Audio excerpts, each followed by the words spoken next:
All right, great to be here today. Meet Kubi, the robotic stand that lets you see and be seen on video calls. So it fits virtually any tablet with our unique mount that we've created here. So here's an iPad mini, putting it in portrait mode. You could also put it in landscape mode. And we really think it's best with larger tablets, so you can really see the person on the other end. So here we have my partner, Ilya, on a FaceTime call.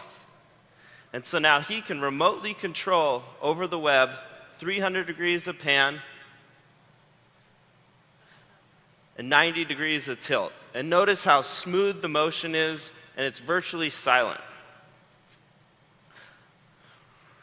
So let's take a closer look at exactly how it works. So it's connected over Bluetooth. So we just launch our Kubi app, and then it connects over Bluetooth 4.0, so there's no wires required, or you don't have to worry about connectors changing on you. And now Kubi is ready to receive controls from anywhere in the world. So let's switch over to the laptop. And now imagine that my partner, Ilya, is in New York.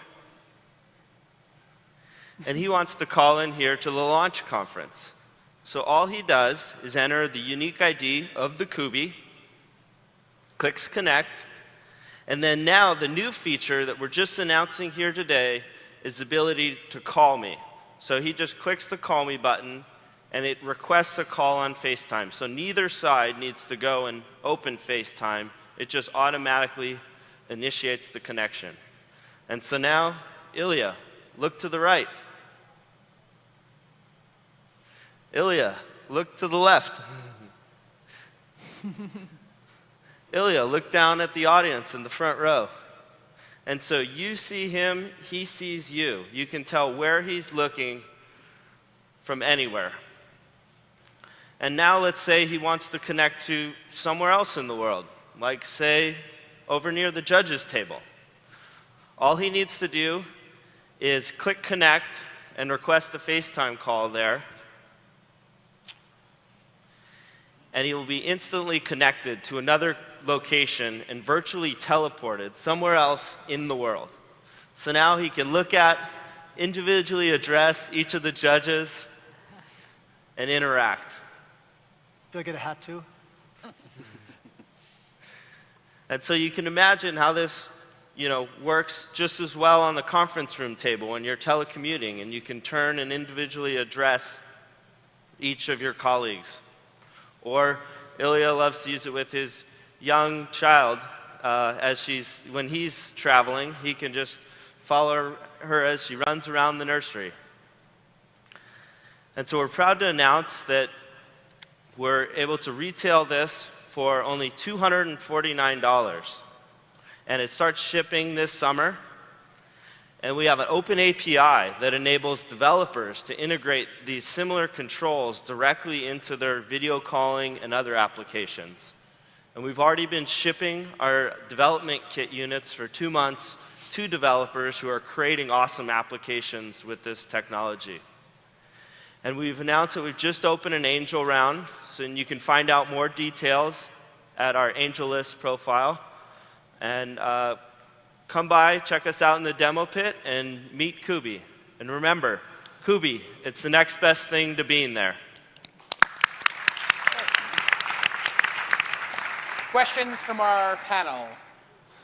So I've actually attended a conference, not unlike this one, through a similar, you have a few competitors. This is in Boston. This one actually was not stationary. It allowed me to walk around the room. Right. It even understood that it shouldn't let me fall off the stage. Right. It had those kind of sensors, more expensive.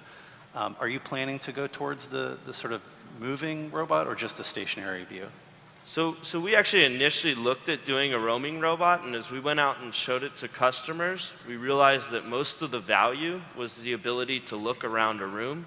Yet in designing those types of robot, most of the cost is in that base, the battery packs and the motors required to do that. So we said, let's create a very affordable telepresence solution that concentrates on the main value, the ability to look around a room. So now you can really get like 10 or for some of the price of some of those robots, even 100 of these for the price of a roaming robot, and now have them all over, and you can instantly connect to any location.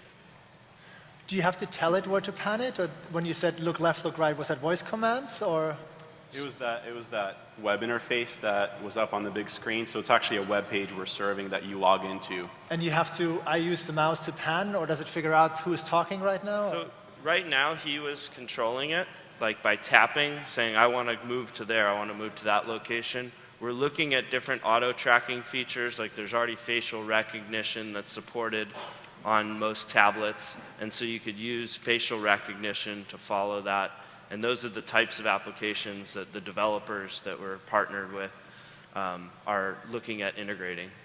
What is the most awesome application you can possibly think this being used for, apart from looking at sleeping kids and obviously the conference call? Like the best thing you could possibly in your wildest dreams do with this? I can definitely Or answer maybe that. not in your wildest dreams, but think you can talk about on stage. So We might not want to tell you that. You could be a dreamer, but realistically, so you have parents, you guys all have parents, you probably tried Skyping with them, and the calls don't work because your parents don't know how to sit in front of the camera. You're like, Mom, can you just, okay, this isn't working, okay, I'll just call you, I'll see you next week. That's the most awesome one you can think of? So It's the most realistic. It works. Let me jump in, because I guarantee you my 82-year-old Persian dad's not going to mess with the robot. He's like, what is this thing running around my house? When you said this, I got super excited. I do not think you should focus on personal and business. Make this just a boardroom product. Like your standard Starfish speakerphone. And if you just solve that one problem and make it perfect for that, for a boardroom, to go around and look at it, I think you can charge more for it. I think you standardize the experience, and I think you'll make a lot more money. And I think if you try to make it for all these different experiences, you're going to waste a lot of time until you figure out that you can't actually make one product that solves all these different use cases. And there's a ton of money in that boardroom and experience. We've been kicking around the slogan Polycom for everyone, so Yeah, and it's really... Yeah, so then build Polycom for everyone. That's better and cheaper. Because, it's pretty impressive for $250, right? But I've used technology like this when I worked at Google 7 years ago. In every conference room, you have cameras and 2 screens, and it moves around, it figures out who talks. Exactly. Everything, right? But it costs $15,000 per room, or probably more. So do Polycom for everyone. Yeah, right now every conference room can basically afford to have a conference phone in there, but why not video conferencing as well? And you could still have babies sitting in those conference room chairs. we do all the time. So chiming in, the discussion yesterday I know is a lot about like think big and all that, and I actually like that vision of enabling developers to do whatever. But I think starting with this product, I'm a big +1 to Jason's comment. It allows you to sort of own a piece of it and get permission from users to do more and more, but it's a very clear place to start.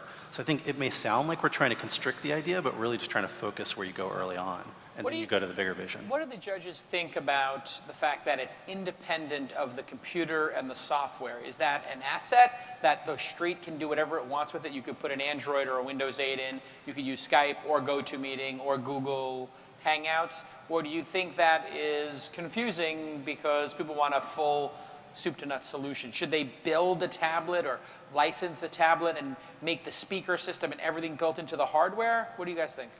Well, how easy does it integrate? You just kind of plop it in and click a few things, and no, they should, have it all open to everything. But if it's really difficult, then yeah, they should try to build something together. But so I guess it's a question: how hard is it to integrate with all these other various packages out there? It's super easy, and I mean, we're definitely focused on iOS as our first release, and Android is in the works, Windows 8 potentially. That's why we chose Bluetooth 4.0, because it's starting to be a really universal standard. We did this before the Lightning connector came out, and we didn't get screwed over by that introduction, and we're really happy about that. The reason we went with a tablet solution and this keeping the brains in the tablet idea is because most robots, when they come out right now, they're more or less obsolete. They're not cutting edge when they're released because of the product development cycle. So here, we release the robot, and then tablet, iPad 5 comes out, and now you have HD++ teleconferencing built into your robot, and that's awesome. I noticed when you brought it out, it had a battery pack on it. You didn't have to plug it in. How long does the battery last when you're using an external battery pack like that? We're designing it for about 4 hours.